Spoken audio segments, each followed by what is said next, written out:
Hey folks, welcome to Tech News. This is our first episode. It's February 18th, 2010. My name's Ian and this is Brandon. What's up? And we're here to talk about technology.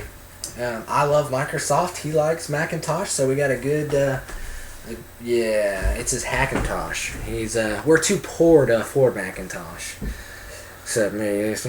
Yeah. No, but seriously, we're going to talk about some cool stuff that's coming out. We got the Windows 7 mobile operating system that's about to come out quarter 4 this year. We've got the iPad. Well, let's not talk about your pads. We got the we got the Macintosh, the Apple iPad. I can't say that with a straight face, and I'm sure you can't listen to that with a straight face. If you can, it's good. We're also going to talk about the Hewlett-Packard Slate, which is the new tablet computer that's going to come out, which is going to be really cool. Also, going to talk about a few iPhone 4G rumors that have been circulating on Engadget and Gizmodo these last few weeks, and maybe get your input on them too. First, let's get into the Windows 7 phone. This phone, what can I say? It's awesome. I'll throw a picture of it on the screen for you. If you haven't already seen it, right there. Yeah. Awesome phone. It's gonna have true specs are unknown at this time. We know that there's gonna be a whole bunch of different manufacturers: Dell, Hewlett-Packard, HTC, Sony, Samsung, LG.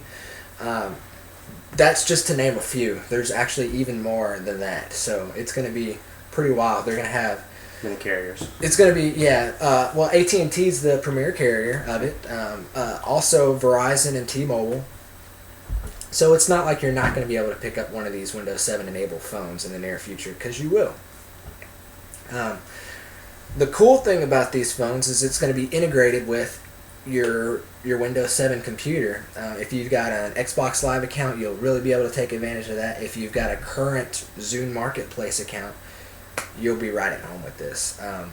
You've got Xbox Live enabled on your phone now. They're even talking about you being able to play your Xbox Live Arcade games online with your friends over the 3G and the upcoming 4G network that AT&T is unrolling in 2011. So, phone comes out probably November, right before Christmas time. November 5th is usually a big launch date for everybody. It's usually Black Friday. Damn, can't talk. Before Christmas. Yeah, right before Christmas. And then, obviously in 2011, supposedly, if AT&T gets its act together, we'll have a 4G network in place. And, keep your fingers crossed on that one. Woo!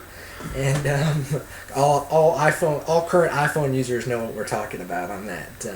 So that'd be really, really great, and that would really help this phone even further. It's competing out there with the Palm Pre and the Google Nexus 1, which obviously runs the Android 2.1 operating system, which they're having trouble right now. I don't know if you heard, Brandon, with spotty 3G coverage with it. And they Google issued an update this week that was supposed to, it was a firmware update that somehow was supposed to help with that, but reports from what I've been reading have been iffy. It's not really helping one way or the other, which is kind of disappointing because I was really liking that phone, man. I mean, I was digging it. I was really thinking about, man, it might be time to switch, you know? But Microsoft's talking about the new Windows 7 phones that are going to be coming out, and I'm looking more towards that because I've got a Windows 7 computer, I've got Xbox Live, and I do have a Zoom. Bring everything together. It's going to bring all in one device. All in one device. It's going to be all in one. It's going to have students and any business owner knows what Microsoft Office Suite is. It's going to be fully integrated with Microsoft Office. They're going to have cloud servers where all your data is stored to. You'll never lose a thing. You'll always be able to pull from it. Office 2010 is going to be live. You'll be able to log in and edit your documents online, save them, and reopen them later on your phone to see what changes you've made. I mean, this is just awesome stuff that's going to be coming out. Wrap that around a 5 megapixel camera with video shooting capabilities, a 720 screen. The resolution is going to be super high. I think it's 1280 by 720, and then the OLED screen and the 4-point multi-touch. It's going to be wicked cool. The device that we've seen debuted thus far is a full touch screen, 3.7 inch, a little bit bigger than the current iPhone is. So we'll see what they come out with. You know, there's going to be a lot of competition with hardware with all those manufacturers getting their hands on it, but we'll see what happens. But I'm really looking forward to it, dude. What about you? Me too. I'm very excited. Yeah. Any geek out there, Windows 7 phone's going to be it's going to be a force to be reckoned with, because Microsoft's got pretty much expendable dollars to be thrown at this project, and they had a lot of people that worked with the Zune HD development team come up with the UI integration and things like that. So we're hoping for something really special this time, and I think Microsoft's going to deliver on that. Oh, no. I really do. Brandon's gonna talk about his iPad. He started using one this week. No, I can't get hold of one. I tried, but they wouldn't let me. Kicked me out. I'm getting the whole pad confused. He's talking about wanting to use the Apple iPad. I was talking about his other pad. The iPad's gonna be. It looks really nice. It's sexy looking. But it's just not gonna bring to the table what everything else is coming out. First of all, it's not gonna have a camera on it. I'm really not satisfied with that. He was telling about how it has they actually took it apart and actually has a spot for the camera. That's going to show a next generation that's obviously going to come out. A money-making scheme, of course. Well, that's Apple for you. Apple for you, of course. They come out with your first get your foot in the door device. They leave off important features on it, only to come out with those a year later on their next device, which should have been included in the first one, aka iPhone. So everybody knows what I'm talking about. And the iPods, they do the same thing with the iPods. Same things with the iPod Touches. Yeah, so they still have no flash support.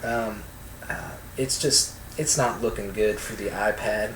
I'm going to be straight up. I wanted to like it. I really wanted to like it. It just doesn't look like... You really see what it is. It's just... Yeah. And also, the basic model is not going to have the 3G built in. It's going to just have the Bluetooth and the wireless. It's a bigger version of this, folks. Yep. It's just a bigger screen. It's a 10-inch screen iPod Touch with nothing more. No camera. They're talking about a camera add-on, but it's going to be a 30-pin connector that goes on at the bottom. There's no USB ports on it. There's no HDMI out on it. I mean, no extra connectors. You can't plug anything to it. It's ridiculous. You got to pay $140 for the extra 3G connectivity. Yeah. For what it actually costs to put that in there, it's not worth that at all. It's just making more money. It's worth maybe. The price is really turning. I'm looking right here. The price is really turning out to be ridiculous. Well, consider what you're going to get with the new HP Slate that's coming out this summer, which is we all know that the iPad's going to be released in March. The HP Slate will be just around the corner. We're hoping for a late May, maybe early June wait release. a little bit. But the wait will be worth it, folks. No doubt. You're going to have a front-facing camera, microphone, wireless A, B, G, and N. You're going to have multi-touch, screen gestures, full-fledged operating system, Windows 7. The Windows 7 is going to be a little bit different, though, from what I've been looking at videos of it. Your taskbar icons are a little bit bigger, so it's going to work better for the touch screen. It's going to be a full-fledged operating system in the same size as you're getting at the iPad, and it's going to be able to do a whole lot more stuff, and you'll actually be able to watch Flash videos without having an application to access them. With the iPad, you can't watch Netflix, you can't get on Hulu, and for those naughty ones out there, you can't do, you know what I'm saying? You know what I'm saying? But still, it's got the Atom processor in it. It's got the Intel Atom, which is a great processor. It's a battery saver, and it's going to get the job done. And there's 1.86 gigahertz. There's a lot of good stuff coming out soon, and we're getting close to wrapping up this show. We're running out of time. Got to keep it under 10 minutes. Thanks, YouTube. But seriously, though, folks, we appreciate you watching. Stay tuned. We're going to be doing a weekly show, and this is Ian and Brandon signing out. Peace. Peace.